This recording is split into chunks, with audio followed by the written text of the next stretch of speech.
Assalamualaikum warahmatullahi wabarakatuh. Teman-teman sekalian, bertemu kembali bersama saya Muhammad Nur dari Presenta. Hari ini kita ingin belajar tentang presentasi bisnis, khususnya bagaimana caranya menampilkan presentasi bisnis yang efektif. Untuk itu, kita akan belajar dari sebuah buku yang berjudul Present It So They Get It. Buku ini ditulis oleh Dave Paradi. Siapa tuh Dave Paradi? Nanti kita akan lihat dan bagaimana buku ini membantu saya secara pribadi untuk dapat menampilkan presentasi yang lebih jernih sekaligus efektif. Yuk kita lihat detail dari buku ini.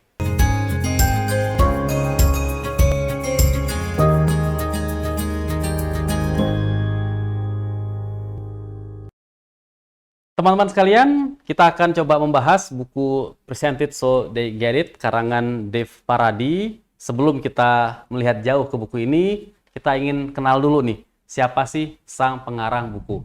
Jadi ceritanya waktu saya belajar tentang presentasi, khususnya waktu saya ingin mendalami tentang presentasi bisnis, saya ketemu nih dengan seorang tokoh yang bernama Dave Paradi ini. Saya belum ketemu tokoh-tokoh yang lain yang mampu menjelaskan presentasi bisnis dengan sangat baik seperti yang Dave Paradi lakukan. Karena dia seorang praktisi, dia tahu situasi yang terjadi, dia tahu seorang manajer itu kalau harus presentasi menghadapi apa, bagaimana harus berhadapan dengan seorang CEO, dan seterusnya, dan seterusnya. Jadi saya sangat merekomendasikan buat teman-teman sekalian. Nah, yuk kita lihat dulu sedikit siapa sih Dave Paradi yang menulis buku ini. Jadi bukunya berjudul Present It So They Get It, Create and Deliver Effective PowerPoint Presentation Your Audience Will Understand. Saya ambil dari websitenya. Dave Paradi, dia seorang pakar, seorang tokoh di bidang presentasi. Dia sering juga membawakan training, sama seperti saya pun sering memberikan training. Dia membawakan itu, dan dia termasuk salah seorang yang diakui sebagai MVP-nya Microsoft untuk presentasi, untuk Excel. Jadi punya beberapa keahlian di bidang hal tersebut. Dan beliau ini juga, apa yang diajarkan terkait presentasi ini sudah banyak dipakai di beberapa universitas di Kanada maupun juga di Amerika Serikat. Saya ingin berbagi buku ini karena saya menilai ada banyak hal-hal yang bermanfaat yang nanti teman-teman bisa pelajari dari Dave Paradi. Baik, sekarang mari kita lihat dulu bukunya. Jadi ini buku yang tadi saya sudah pegang ya, Present It So They Get It. Teman-teman bisa lihat, ini judulnya. Dia ingin menekankan tentang sebuah presentasi yang dapat dimengerti, dapat difahami dengan baik oleh audiens. Nah, kalau kita lihat ini si Dave Paradi dia juga mengarang buku yang lain yang berjudul The Visual Slide Revolution. Semoga dalam kesempatan lain bisa kita bahas ya. Nah, saya mau coba buka dulu di bagian belakang bukunya, cover belakangnya. Nah, ini dia mengatakan ini. Jadi boring presentations are not the problems. Confusing presentations are the problem. Nanti kita akan bahas bahwa ternyata dalam banyak situasi seringkali orang itu membuat presentasi yang membingungkan. Akibatnya audiens nggak tahu harus ngapain. Dan ini kelemahan khususnya dalam sebuah presentasi bisnis yang nanti perlu kita perbaiki. Di sini Dave Paradi akan menjelaskan beberapa pendekatan yang dia mau tekankan dalam bukunya. Dan secara khusus kita akan pelajari nih pendekatan rapid approach dalam mempersiapkan dan mendeliver sebuah presentasi yang baik itu seperti apa. Jadi tuh kira-kira gambarannya. Yuk sekarang mari kita buka bukunya bersama-sama. Nah, saya mau mulai dulu dari daftar isinya ya teman sekalian. Jadi kalau teman-teman lihat buku ini dibagi dalam beberapa bagian. Jadi bagian pertama dia ingin membahas dulu tentang persoalan yang terjadi dalam sebuah presentasi. Tadi sudah kita sempat singgung bahwa banyak presentasi itu membingungkan. Dan kenapa kok sampai membingungkan? Nanti akan kita lihat di bagian ini. Lalu bagian kedua, dia menjelaskan pendekatan rapids. Ini sebuah singkatan, ada singkatannya. Kita akan bahas satu persatu, dan ini sangat bermanfaat buat Anda yang ingin punya prinsip-prinsip dasar dalam membuat presentasi bisnis yang efektif. Kemudian di bagian yang ketiga, dia membahas tentang bagaimana cara membuat slide, tentang slide design. Di sini ada banyak detail yang dibahas oleh Dave Paradi untuk membuat slide design itu seperti apa, memilih visual yang tepat itu bagaimana, menentukan grafik, membuat grafik, diagram, perbandingan, dan seterusnya, sampai terakhir bagaimana kita bisa menggunakan ide-ide tersebut. Baik, sekarang kita mulai dulu dari bagian awal dari buku ini, di mana tadi dia mengatakan ya bahwa kebanyakan situasi presentasi itu orang bingung ya. Jadi ada tokoh yang mengatakan bahwa oh, presentasi itu boring, presentasi itu membosankan. Benar nggak ya membosankan? Ternyata yang sering terjadi bukan tentang membosankannya, tapi lebih utama adalah banyak orang yang berpresentasi, dia membuat audiensnya itu dalam kebingungan, dalam ketidaktahuan harus ngapain. Ini intinya apa ya? Intisarinya apa ya? Coba kita lihat dalam buku ini, di bagian awal tadi sudah dibahas ya oleh Pak Radi. Kita coba cek. Nah, ini dia bilang begini.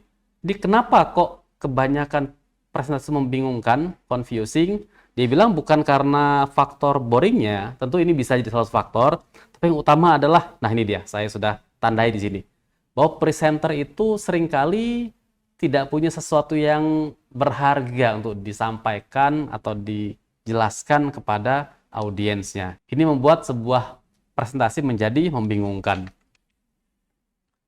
Nah, jadi kalau kita lihat ya dalam buku ini, dia bisa membahas sedikit di sana. Jadi Devarid mengatakan nih, kalau kita nanti berpresentasi, lalu kita lihat audiens kita tuh wajahnya kayak bingung gitu ya, kemudian dia secara mental itu udah nggak connect lagi dengan apa yang kita presentasikan, mereka tuh bertanya hal-hal basic, hal-hal dasar yang menunjukkan dia tadi nggak paham apa yang tadi kita barusan jelaskan. Ini salah satu petunjuk, salah satu bukti bahwa jangan-jangan presentasi itu membingungkan. Ini yang kita akan coba pelajari. Dan ini sering terjadi khususnya buat Anda yang berpresentasi secara reguler. Teman-teman yang membawakan presentasi secara periodik, apakah kita mengupdate ke atasan kita, ke pimpinan kita secara reguler, ini kita sering juga nanti menciptakan presentasi yang membingungkan ini. Lantas, bagaimana caranya untuk bisa kita memperbaiki hal itu? Mari kita lihat dulu apa sebenarnya penyebab kok banyak presentasi itu gagal dalam mencapai tujuannya. Nah, kita kembali ke buku. Di sini Devarid membahas ada beberapa hal. Jadi yang pertama adalah memang seringkali presenter itu menampilkan terlalu banyak informasi dibandingkan yang dibutuhkan. Akibatnya apa? Terjadi information overload. Buat siapa? Buat audiens. Jadi audiens itu terlalu banyak menerima informasi, akibatnya dia bingung nih intisarinya itu apa. Jadi sebagai presenter kita harus yakin betul sebenarnya yang inti dari materi itu yang mana ya. Yang audiens perlu tahu itu yang mana ya. Ini perlu kita lihat, nanti akan kita lihat pendekatan yang diajarkan oleh Devarid dalam buku ini. Kemudian yang kedua itu adalah, nah ini dia. Jadi desain slide-nya itu lemah atau buruk. Tentu kita semua, tidak semuanya orang ahli dalam mendesain slide, namun ada prinsip-prinsip penting yang perlu kita kuasai. Memilih warna yang tepat, memilih kontras yang tepat, sehingga pesan itu menjadi lebih jernih, desainnya menjadi lebih baik untuk tampil dan meyakinkan audiens kita. Yang ketiga, nah ini dia. Jadi pilihan visual yang membingungkan.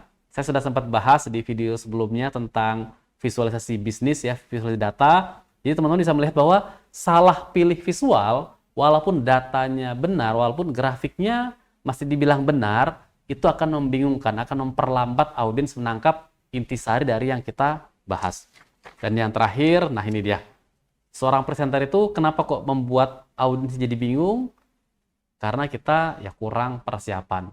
Maka inilah tadi faktor-faktor yang Devarid menjelaskan dalam bukunya untuk kita perbaiki dulu sebelum nanti kita ingin merapihkan atau memperbaiki presentasi kita dengan baik. Nah, sekarang kita akan masuk ke bagian kedua, di mana bagian ini menurut saya bagian paling penting atau esensial dari buku ini, di mana Pak Radi menjelaskan pendekatannya, pendekatan yang disebut dengan rapid approach. Kita lihat dulu di bukunya. Nah, ini bagian 2 ini dia menyampaikan ada pendekatan rapid approach. Jadi apa tuh rapid ini? Ini merupakan sebuah singkatan ya dari R. Apa tuh R-nya? Real goals-nya ini. Ini dia bilang sebuah fondasi. Kemudian ada lagi A-nya ya, audience analysis. Kemudian ada P-nya, presentation outline, information that is laser focus. Yang I-nya, D-nya detailed plan for each slide. Dan terakhir, sufficiently prepared to present. Saya sudah tampilkan di komputer saya, kita coba lihat. Jadi kalau tadi kita lihat ya, rapid ini R-nya itu real goals, kemudian audience analysis, kemudian ada presentation outline, information that is laser focus, kemudian detailed plan for each slide, dan terakhir adalah sufficiently prepared to present. Nah, saya mau bahas dulu sedikit satu persatu karena ini bagian yang paling penting, paling utama dari buku ini. Pertama, kalau kita bicara tentang real goals itu sendiri, apa sih itu? Jadi real goals itu merupakan sebuah fondasi. Kita harus tahu betul apa sebenarnya tujuan kita berpresentasi. Kelihatannya sepele ya, jadi tentu saya punya tujuan dalam presentasi saya. Tapi dalam banyak kasus, presenter itu sendiri masih bingung. Sebenarnya tujuan saya itu apa? Kita akan lihat lebih jauh bagaimana menetapkan real goals yang tepat. Kemudian tadi tentang yang A-nya, yaitu audience analysis, ini berarti kita harus menganalisa audiens, kita harus memahami sebenarnya siapa audiens spesifik yang akan saya layani dalam presentasi ini. Apakah CEO saya, apakah board of directors, apakah teman-teman saya sama manajer atau siapa ini? Ini yang perlu kita lihat. Yang ketiga adalah presentation outline. Ini tentang bagaimana kita menstrukturkan sebuah konten presentasi yang baik. Kalau strukturnya itu bagus, maka dia punya outline yang rapih, yang bagus. Itu akan sangat penting di sana. Kemudian yang I-nya, ini bicara tentang informasi yang fokus. Ya, dia sebut fokusnya seperti laser, artinya apa? Mana sih yang sebenarnya yang paling esensial dari materi saya? Jadi seringkali kita terjebak ke menampilkan semuanya, padahal tidak semuanya itu harus ditampilkan atau dibahas. Lalu yang D-nya, ya bagaimana nih plan kita untuk setiap slide. Dan terakhir nanti kita bicara tentang bagaimana mengenai persiapan, preparation yang baik buat seorang presenter. Nah sekarang saya mau detailkan satu persatu dari Rapids ini. Baik, sekarang kalau kita lihat yang pertama tentang real goals, huruf R. Apa sih sebenarnya real goals? Seperti namanya. Jadi real goals ini bicara tentang apa ya tujuan presentasi saya. Ini arahnya mau kemana, endingnya akan seperti apa. Kalau kita buka di bukunya, Dave Faraday mengatakan ya, kalau kita tadi bicara tentang real goals ini, maka kita harus mencoba menjawab kalimat ini. Bahwa di akhir dari saya presentasi, audiens saya akan titik-titik. Akan ngapain mereka? Nah, akannya ini adalah apa yang akan mereka kerjakan, apa yang nanti akan mereka ketahui, apa yang akan mereka mengerti, mereka setujui, mereka approve. Inilah sebenarnya tujuan yang sesungguhnya dari sebuah presentasi. Jadi kalau saya presentasi, pastilah saya punya tujuan. Apakah saya berharap agar proposal saya disetujui? Apakah saya berharap agar produk yang saya tawarkan itu dibeli? Apakah saya mengharapkan bahwa audiens saya jadi mengerti yang saya sampaikan? Nah, apa sih goal saya? Kita harus berpikir ke sana. Tiap presentasi itu unik, punya tujuan yang spesifik. Jadi bayangkan nanti kalau Anda presentasi, pastikan goals-nya itu clear, ya, jelas. Objektifnya itu jelas. Apa yang akan diketahui oleh audiens saya? Apa yang akan nanti disetujui oleh audiens saya? Apa yang nanti dia itu akan menjadi lebih mengerti sekarang? Apa yang nanti dia akan lakukan setelah ini? Jika kita bisa merumuskan itu dengan baik, ini pertanda kita memahami presentasi itu dengan baik juga. Jadi kalau kita bicara tentang goals itu, maka kita harus bicara goals yang spesifik ya, bukan goals yang mengawang-awang ataupun kurang jelas. Contoh, ini saya kasih contoh yang sederhana. Misalnya saya diminta untuk secara periodik memberikan update, presentation update kepada pimpinan saya setiap sebulan sekali. Nah kalau saya ditanya, apa sih tujuan presentasinya? Orang akan gampang menjawab, oh untuk ngupdate, untuk share, untuk nanti menjelaskan seperti apa progresnya. Sepertinya tujuan itu benar, tapi itu bukan tujuan yang sangat-sangat spesifik. Jadi kalau tujuan sangat spesifik adalah, saya berpikir tadi itu, apa yang akan mereka ketahui ya dengan update saya ini? Perubahan apa yang saya harapkan dari audiens saya? Tindakan apa yang saya harapkan dari mereka? Jangan-jangan saya berharap, saya ingin mengatakan bahwa progres kita selama sebulan terakhir ini baik-baik saja, aman-aman saja, dan untuk itu saya butuh support. Tolong ditambah personelnya misalnya. Maka itulah yang menjadi real goal saya. Kita harus menggali lebih dalam ke materi yang kita miliki, sebenarnya apa ya tujuan yang utamanya. Itulah tadi bagian yang pertama. Sekarang kita lihat yang kedua, bagian yang huruf A-nya tentang audience analysis. Apa artinya? Kita sebelum berpresentasi harus melakukan analisa, pengecekan. Siapa sebenarnya audiens saya? Kelihatannya sangat sederhana ya. Kita tentu tahu dong, saya mau presentasi ke rekan-rekan saya, sesama karyawan, sesama manajer misalnya. Atau saya mau update ke pimpinan saya. Kita tahu, itulah audiens saya. Tapi kalau kita bicara tentang tadi, analisis terhadap audiens, maka kita harus menggali lebih dalam lagi. Nah, sekarang kita lihat di bukunya. Jadi kalau tadi bicara tentang audience analysis, yang pertama Dave Faraday mengatakan seorang presenter tuh harus dia mengetahui betul siapa yang akan hadir di presentasi Anda. Siapa mereka, apa jabatannya, posisinya, peran yang mereka miliki, level keputusan yang mereka punya, dan seterusnya. Nah, ini sangat penting agar kita bisa membayangkan, oh siapa yang saya hadapi, apa yang nanti mereka akan butuhkan. Yang kedua, kita harus mengetahui juga level dari pengetahuan dari si audiens. Di audiens itu beragam ya. Ada audiens yang sama sekali blank dengan apa yang mau kita sampaikan. Tapi ada juga audiens yang sudah sangat ahli. Jadi kita harus mengetahui saat ini level pengetahuan mereka terhadap topik yang sedang kita bahas itu ada di mana. Ini akan menentukan di pendekatan yang akan kita lakukan, yang ingin kita berikan kepada audiens kita. Kemudian yang ketiga, nah ini dia. Seperti apa sikap dari si audiens tadi terhadap topik yang sedang kita bahas. Contoh misalnya, saya punya sebuah rekomendasi, tapi saya menyadari saat ini audiens saya itu sedang tidak terlalu tertarik dengan rekomendasi. Mereka tuh agak skeptis dengan kemungkinan untuk mendapatkan rekomendasi yang tepat atas sebuah persoalan. Maka dengan saya menyadari sikap itu, saya punya tantangan. Jadi bagaimana saya mengubah pandangan mereka, sikap mereka, maka kita perlu mengetahui seperti apa tadi sikap dari si audiens kita terhadap topik yang sedang kita bahas. Lalu yang keempat adalah, nah ini dia, level of credibility and trust. Artinya apa? Ketika nanti Anda presentasi, kita itu punya level kredibilitas tertentu, level trust tertentu yang sudah bawaan yang sudah kita miliki. Tentu tergantung audiens siapa ya. Misalkan saya nih, kalau saya berbicara di internal dengan tim saya punya kredibilitas yang cukup, yang tinggi, punya trust yang tinggi. Tapi ketika saya berbicara di luar, maka tergantung siapa yang akan saya hadapin. Kalau mereka belum kenal saya, maka saya punya tingkat kredibilitas yang masih rendah di mata mereka. Tingkat trust yang masih rendah.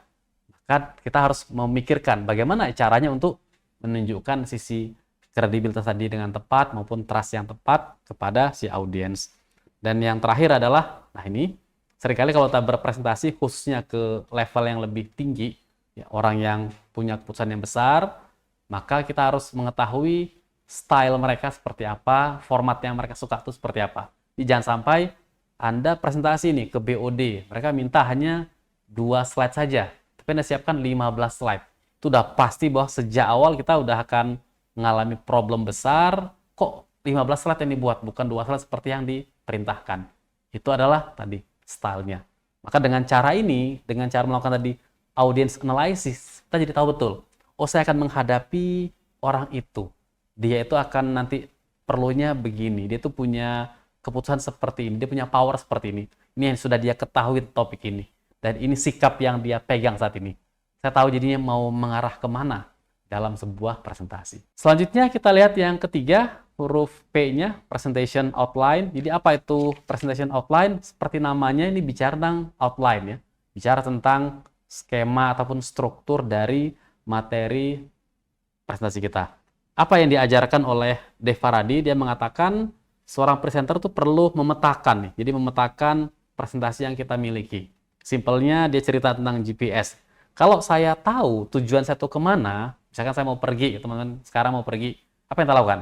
Kita buka gadget kita, handphone kita ketik tuh tujuannya, alamatnya, apakah nama jalannya, apakah nama gedungnya, nama tempatnya, artinya apa? Kita sudah bisa memetakan, oh endingnya saya mau ke situ. Supaya endingnya ke situ, lantas langkah-langkahnya apa? Apakah saya nanti masuk tol, apakah lewat jalan biasa aja, apakah nanti saya mending pilih jalan utama, atau mending saya pilih jalan yang lebih kecil, yang kemungkinan akan lebih cepat. Yang penting pertama adalah apa? Saya tahu tujuan akhirnya dulu. Nah, ini tadi terkait dengan yang pertama tadi ya, tentang real goals tadi itu. Maka ketika kita tadi membuat presentation outline, kita start dari ini endingnya saya mau mencapai ke titik itu. Supaya nyampe ke situ, maka saya mundur ke belakang. Lantas, apa ya tahapan yang akan saya lakukan? Nah, kita lihat lagi di bukunya.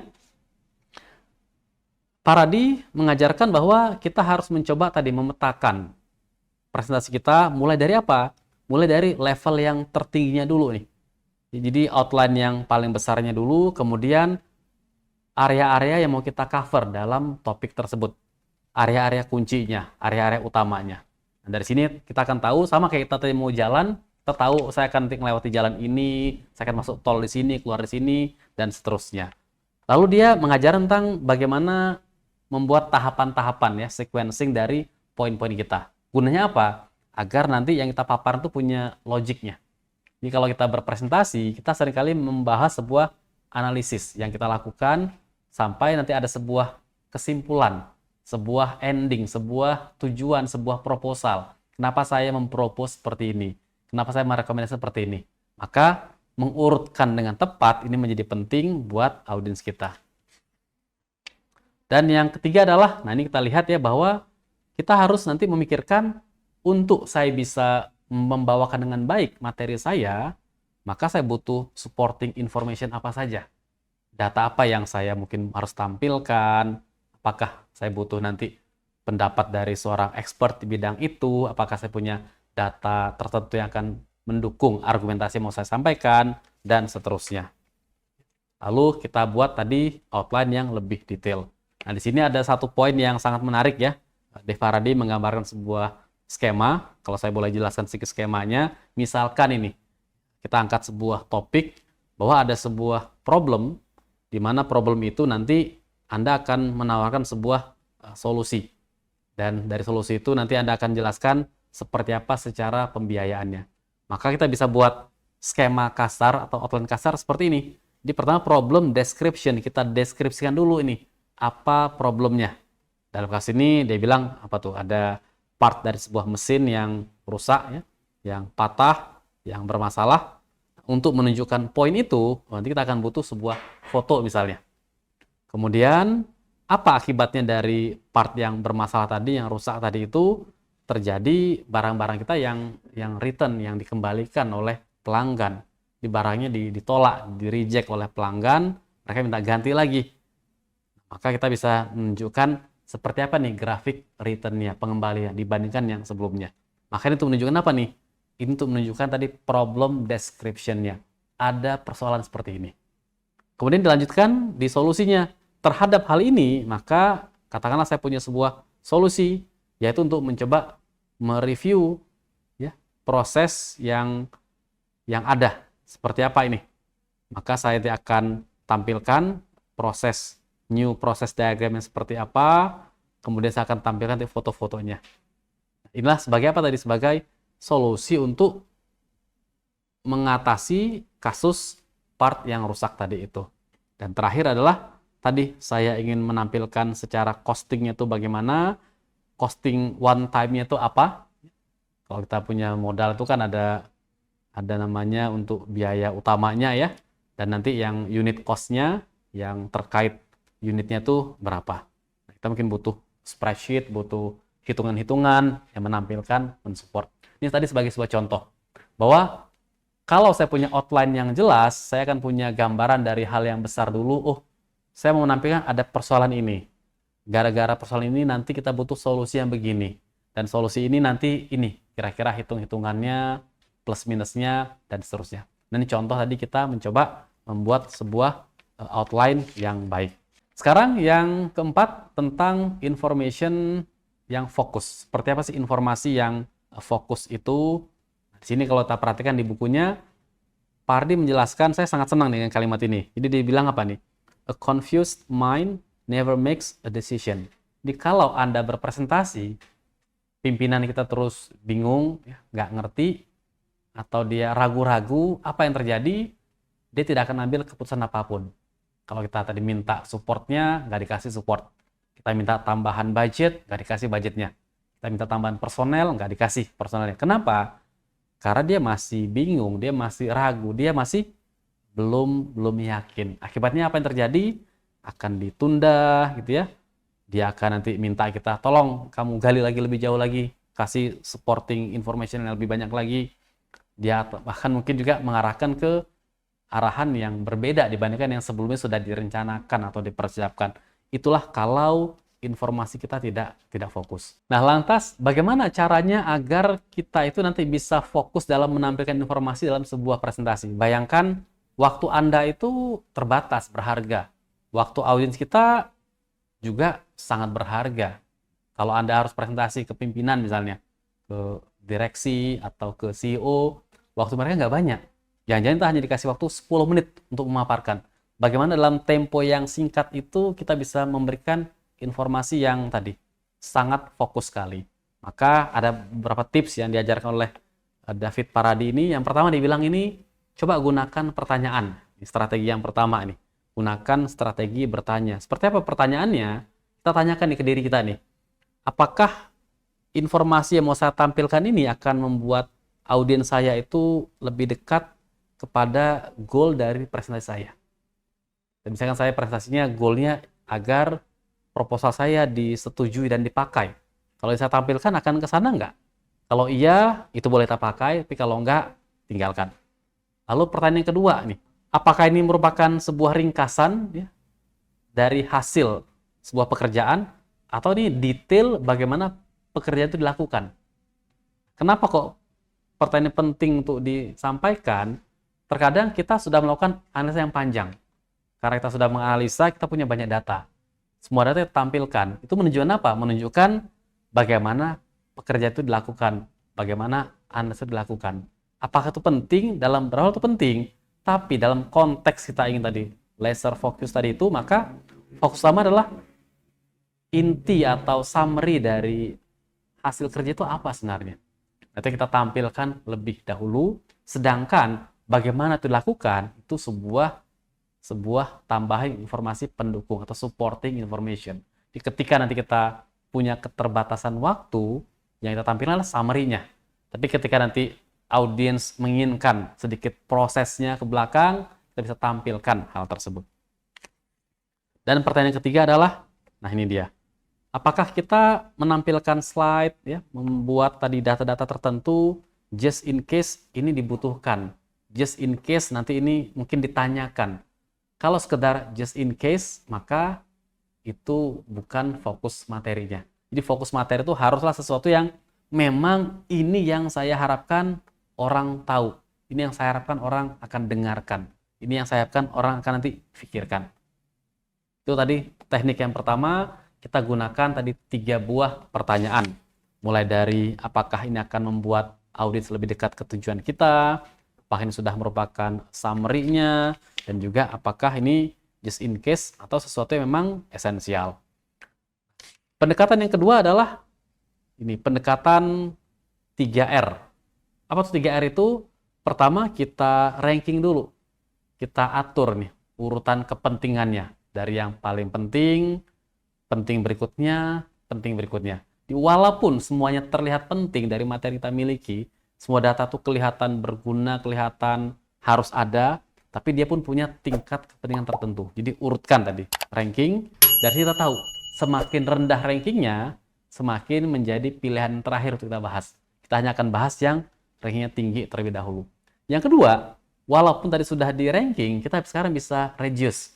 Jadi kalau tadi saya ternyata ada 10 hal yang mau saya sampaikan, saya ranking, dapat sekarang ranking 1 sampai 10. Maka sekarang saya reduce. Oke, dari 10 ini saya akan fokus ke 3 yang utama misalnya.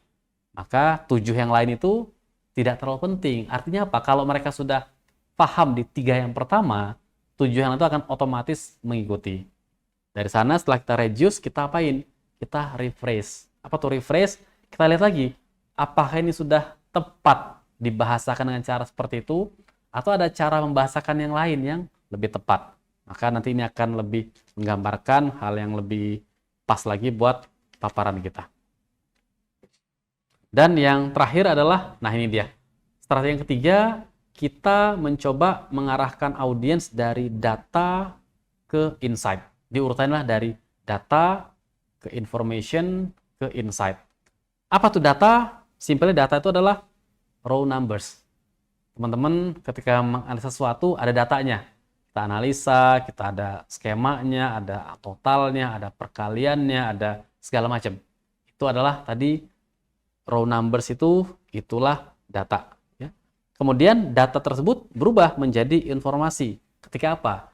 Ketika dia dibandingkan, ketika dia dikalkulasi, dibandingkan terhadap industri, terhadap standar, terhadap result yang sebelumnya. Ini sudah lebih tinggi tingkatannya ketimbang si data tadi itu. Nah, yang sering terjadi kita banyak menampilkan data ataupun informasi. Tapi yang paling ideal yang mana? Kita harus sampai ke insight. Jadi insight itu adalah apa tuh? Jadi insight itu adalah apa yang sebenarnya ingin diketahui, ingin dicari, ingin ditemukan, ingin difahami oleh audiens kita. Dan bagaimana itu juga bermanfaat buat mereka. Jadi insight itu adalah sebuah kesimpulan, sebuah cerita di balik data, sebuah, oh ternyata dari situasi itu ini ya yang sesungguhnya terjadi. Itulah namanya tadi sebuah insight. Maka tadi Paradi mengatakan kita bergeser dari data ke informasi, ke insight. Semakin kita bisa menampilkan insight dari apa yang kita analisa, menunjukkan kita itu ngerti sebuah persoalan, ngerti esensinya, ngerti apa yang memang layak untuk ditampilkan kepada audiens kita. Baik, itu tadi yang keempat. Sekarang kita masuk yang kelima, yang huruf D. Kita menyiapkan ya plan yang lebih detail untuk setiap slide itu seperti apa. Kita coba lihat di bukunya. Jadi di halaman di chapter 7 dari buku ini, Paradi mengatakan kita harus tadi membuat detailed plan-nya seperti apa ya, mulai dari headline-nya. Nah, ini dia. Jadi buatlah headline yang bisa men-summarize the message. Seringkali orang ketika membuat headline sebuah slide presentasi, kita hanya menampilkan sebuah judul yang kurang memberikan makna atau kurang memberikan sebuah summary. Kita harus men-summary-kan. Kemudian juga terkait headline ini ya, di bagian body-nya, jadi bagian isi dari presentasi kita, bagian tengahnya yang utama itu adalah kita harus memilih visual apa yang paling tepat yang akan bisa menggambarkan poin yang sedang saya jelaskan. Apakah sebaiknya saya pakai sebuah diagram di situ? Apakah bagus saya pakai sebuah grafik di situ? Atau apa? Ya.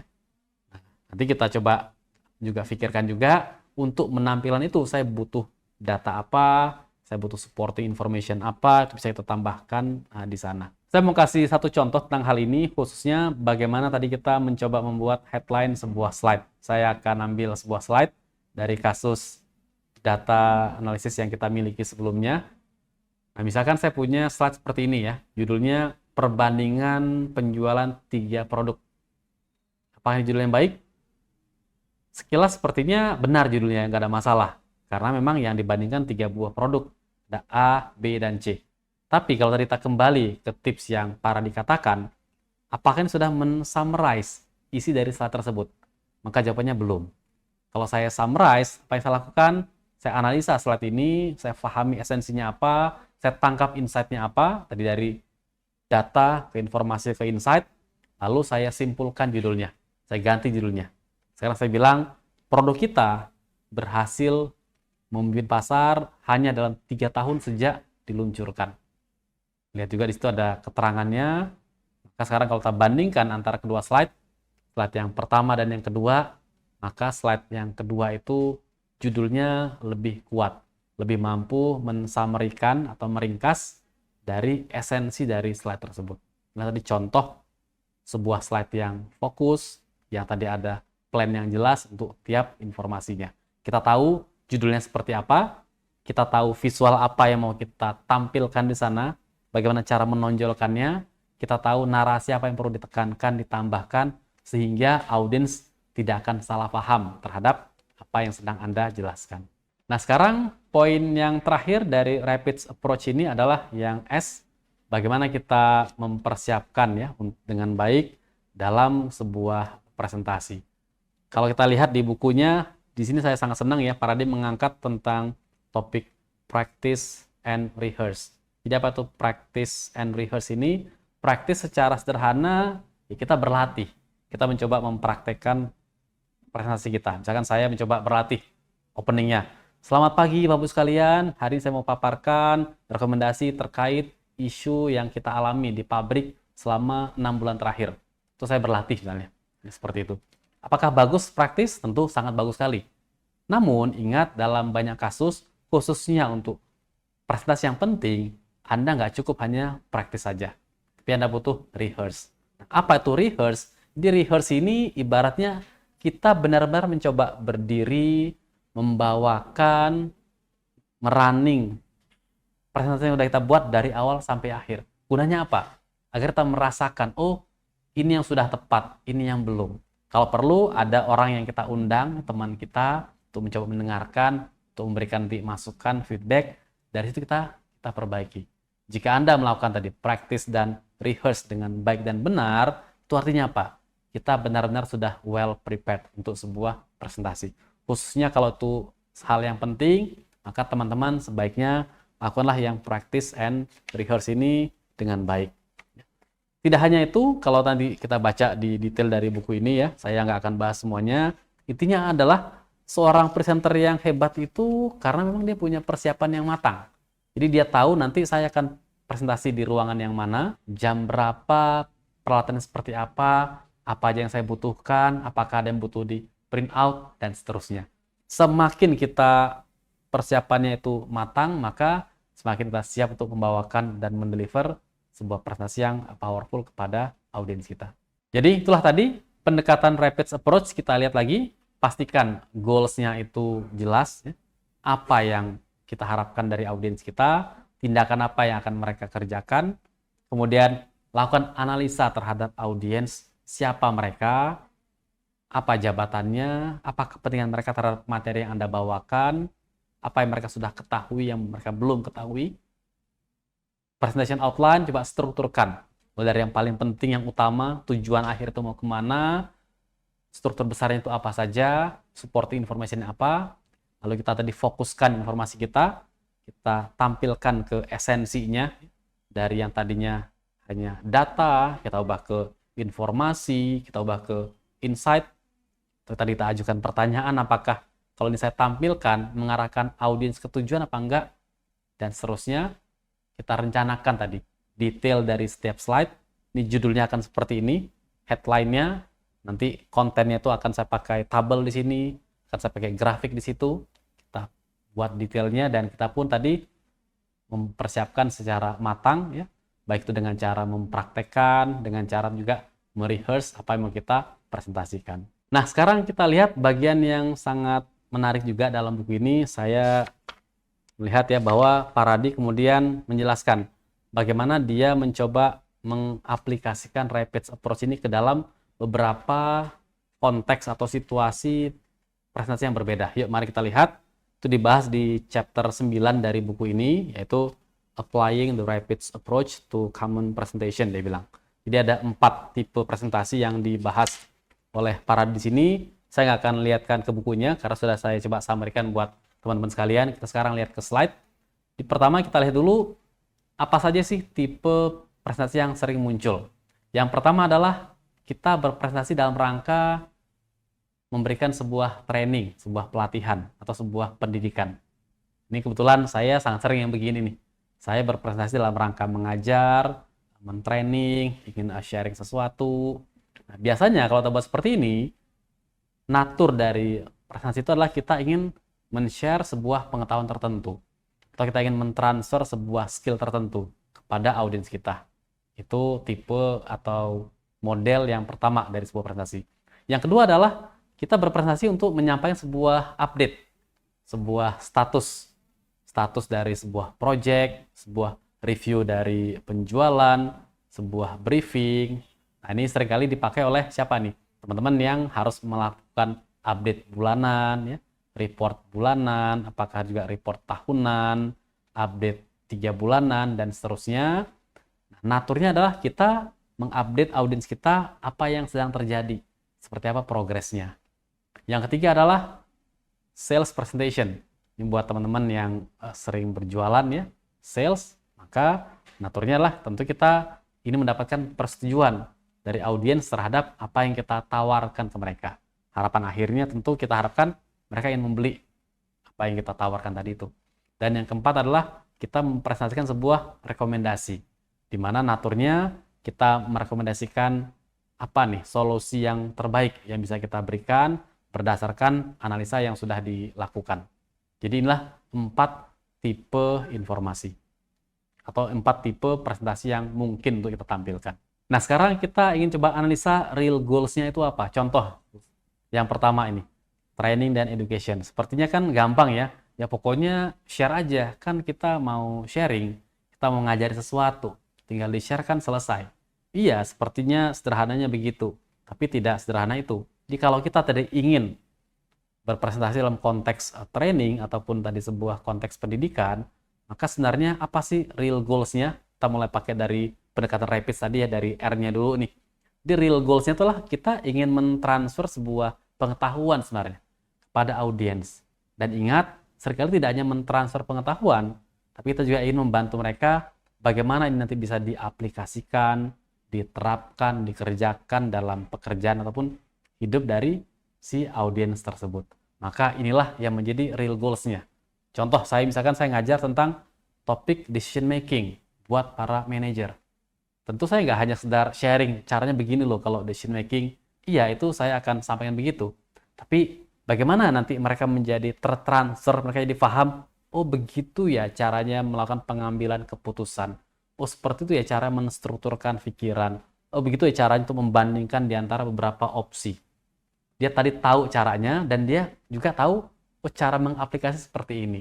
Sehingga di akhir dari sebuah training, di akhir sebuah sharing, mereka menjadi bersemangat untuk menerapkan hal itu di pekerjaan ataupun hidup mereka. Kemudian yang kedua, tadi tentang status ataupun update, review, briefing. Nah, ini adalah sesuatu yang sepertinya sangat gampang ya. Orang mengatakan, ya tujuannya untuk sharing, tujuannya untuk memberikan update. Namanya udah presentation update. Benar, sekilas seperti itu. Tapi di sini ada 2 poin yang sangat menarik ya. Jadi para itu mengatakan, kalau kita presentasi dalam bentuk tadi update, maka biasanya ada 2 nih real goals yang sering muncul. Apa itu? Yang pertama adalah kita nggak sekedar ingin update, tapi kita ingin meyakinkan audiens kita bahwa di situasi saat ini, progres saat ini itu baik, under control. Itu yang pertama. Itu yang kedua adalah bahwa kita ingin meminta support dari orang yang hadir dalam update tersebut, dalam presentasi update tersebut, support mereka untuk apa nih? Bahwa kita perlu mengubah arah sedikit ke sana, ataupun saya pun butuh support untuk mendapatkan support yang berbeda nih sekarang. Saya sekarang lebih ingin fokus, tolong saya dibantu di aspek apakah finansialnya kah, apakah penambahan personelnya kah, apakah dalam pengaturan timenya kah, dan seterusnya. Jadi kita nih harus bisa juga mengetahui bahwa dalam kita mengupdate sebuah project, itu nggak sekedar saya ingin update, tapi saya yang tadi meyakinkan bahwa secara umum situasi itu under control, dan dari situ bahwa ini sekarang support lebih spesifik yang saya butuhkan. Ini beda antara periode ini dengan periode lalu yang saya butuhkan dukungan Anda. Karena dengan cara itu kita akan efektif dalam menyampaikan sebuah presentation update. Yang ketiga adalah bentuk sales presentation. Nah, ini juga secara sederhana kita melihat gampang dong. Pasti karena dia sales, tujuannya untuk orang beli, untuk kita ingin menjual sesuatu. Benar, endingnya jual. Namun dalam banyak kasus, khususnya kalau kita bicara situasi bisnis to bisnis ya, seringkali audiens nggak akan langsung melakukan keputusan pembelian saat itu. Atau sehabis kita berpresentasi. Prosesnya masih panjang di ujung. Sampai ini mereka ingin membelikan sesuatu. Atau ingin tadi memakai jasa kita. Maka dalam kita berpresentasi, walaupun konteksnya adalah sebuah sales presentation, kita nanti bisa punya sebuah real goals untuk ngapain? Untuk meyakinkan si audiens bahwa Anda itu mampu untuk membereskan, menyelesaikan persoalan yang mereka miliki. Sehingga nantinya ketika mereka tuh siap untuk mengambil sebuah keputusan, untuk menerima sebuah solusi, yang dia ingat adalah, oh saya harus ke orang itu tuh. Karena saya yakin dia akan mampu menyelesaikannya. Saya yakin dia punya penawaran yang tepat untuk problem yang saya miliki. Maka tadi real goals-nya kita. Dan yang terakhir adalah, kalau kita tadi bicara ya, presenting a recommendation, maka, nah ini dia real goals-nya itu. sekilas bahwa, oh saya kan mau merekomendasikan itu. Saya mau ngasih ini analisa saya. Kita ingin mendapatkan keputusan dari pengambil keputusan ya, dari decision makers untuk ngapain? Untuk dia menerima rekomendasi yang Anda berikan, dan tidak hanya menerima, tapi juga nanti untuk bertindak, melakukan, menerapkan, mengaplikasikan rekomendasi yang tadi Anda usulkan. Jadi inilah tadi 4 tipe presentasi, dan tadi kita bisa lihat juga bagaimana setiap tipe ini ternyata sangat unik pendekatannya maupun tadi real goals-nya. Maka dari sini kalau tadi kita terapkan si rapid tadi ini, kita teruskan, gak hanya di real goals-nya, kita lakukan juga yang A-nya, audience analysis-nya, dan seterusnya dan seterusnya. Sehingga presentasi yang kita miliki itu akan benar-benar tajam, akan benar-benar spesifik, akan benar-benar tepat sasaran kepada audiens kita masing-masing. Nah, sekarang kita lihat ke bagian berikutnya dari buku ini, bahwa tadi setelah kita mengenal rapids, kemudian Dave Farady mengajarkan bagaimana mengaplikasikannya ke 4 bentuk presentasi yang berbeda.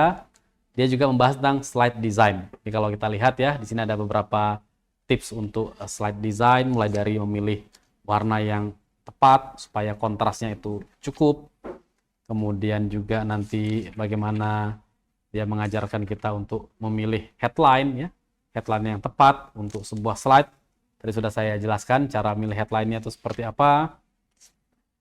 Kemudian nah di sini ada beberapa contoh nih pertanyaan antara headline yang tidak cukup spesifik dengan headline yang sudah lebih spesifik. Dibuat teman-teman yang belajar.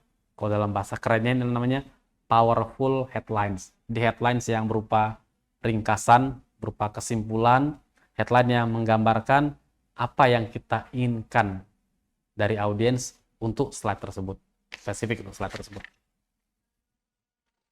Dan kemudian adalah bagaimana kita memilih visual yang paling tepat. Nah, di sini saya nggak akan bahas secara khusus ya, tapi teman-teman nanti bisa melihat bahwa dalam sebuah presentasi itu kita punya banyak pilihan. Saya bisa menggunakan gambar, saya bisa menggunakan teks, saya bisa menggunakan diagram, saya bisa menggunakan tabel, saya bisa pakai grafik, saya bisa buat segala macam di sana. Yang terpenting adalah sebenarnya apa yang saya mau komunikasikan kepada audiens saya. Dan untuk mengkomunikasikan hal itu, visual mana ya yang paling tepat? Kalau saya mau buat perbandingan, mungkin saya pilih tabel. Kalau saya menunjukkan sebuah pertumbuhan, saya pakai grafik batang. Kalau saya ingin bicara tentang proporsi, saya bisa pakai grafik pie misalnya. Kalau saya ingin bicara tentang sebuah tahapan urutan, saya pakai sebuah diagram. Nah, inilah pilihan-pilihan visual. Di presenter yang efektif itu adalah dia tahu visual mana yang menggerakkan audiens lebih dekat ke tujuan presentasi kita. Membuat audiens itu paham, membuat audiens menjadi mendukung, membuat audiens jadi tahu apa yang dia harus kerjakan setelah itu. Baik, teman-teman kalian, jadi itulah tadi saya sudah coba bahas tentang buku ini ya, buku Presented So They Get It. Salah satu buku dari Dave Farady. Ini banyak pelajaran yang saya pribadi dapatkan dari buku ini. Semoga juga bermanfaat buat teman-teman, khususnya kalau kita bicara presentasi dalam konteks bisnis, meskipun bisa juga diterapkan dalam tadi bentuk-bentuk yang lainnya. Apa saja intinya? Yang pertama tadi kita harus paham bahwa seringkali audiens menjadi bingung gara-gara sang presenter. Nah, Anda adalah sang presenter. Kita harus menghapus kebingungan itu. Kita harus membuat presentasi kita menjadi lebih jelas, lebih gampang terpahami, buat audiens termotivasi. Dengan cara apa? Dengan cara menerapkan prinsip yang baik dan benar. Maka prinsip itu adalah prinsip rapid tadi yang sudah kita bahas. Pastikan goals-nya itu spesifik, jelas. Kenali dengan baik siapa audiens kita, lakukan analisa di sana, buat outline yang rapih, terstruktur, sehingga menjadi logis materi kita. Tadi bandingkan antara tipe presentasi yang berbeda-beda, bisa punya outline yang berbeda juga. Informasinya usahakan fokus. Ingat, audiens nggak terlalu peduli dengan data kita, tapi dia peduli dengan apa? Dengan cerita di balik data. What is in it for them? Itulah insight-nya. Apa sih manfaat dari informasi itu buat diri saya? Kemudian kita rencanakan tadi detail dari setiap slide. Judulnya apa, headline-nya apa, visualnya seperti apa. Dan jangan lupa, kita harus juga well prepared ya. Kita persiapkan dengan cara practice dengan cara rehearse. Maka insya Allah dengan menerapkan hal ini, semoga teman-teman dalam presentasi ke depan akan bisa lebih to the point lagi, akan bisa lebih baik lagi, akan bisa lebih spesifik lagi. Sehingga kita bisa menjadi seorang presenter yang mampu menggerakkan audiens. Presenter yang punya sesuatu yang valuable, ya, sesuatu yang memang bermanfaat, yang layak kita bicarakan, kita sampaikan pada audiens kita. Dan yang akan buat audiens di akhir itu akan menyadari, oh benar, ini rekomendasi yang saya harapkan. Oh benar, ini usulan yang saya inginkan. Oh ini update ini membuat saya jadi yakin sekarang statusnya tuh bagus. Oke, dan seterusnya, dan seterusnya. Selamat belajar, selamat menerapkan ilmu ini. Semoga bermanfaat buat teman-teman. Kalau teman-teman mau cari bukunya, buku ini setahu saya tidak dijual bebas di toko buku ya, agak sulit mendapatkannya. Saya pribadi belinya langsung dari toko buku Amazon secara online. Silahkan buat yang tertarik, teman-teman bisa cari nanti. Dan semoga bisa belajar lebih jauh bagaimana menampilkan presentasi bisnis yang efektif dalam berbagai kesempatan. Terima kasih buat teman-teman yang sudah menyaksikan video ini. Saya Muhammad Nur dari Presenta. Silahkan sampaikan pendapat teman-teman sekalian, ya, komentar, saran, masukan, dan juga buat yang ingin slide Anda dibahas dalam presentasi bisnis dan visualisasi data, silahkan di-share slide-nya secara periodik. Saya dan tim akan buat makeover slide untuk menampilkan bagaimana slide yang lebih efektif dalam berbagai situasi dan konteks presentasi. Terima kasih. Assalamualaikum warahmatullahi wabarakatuh.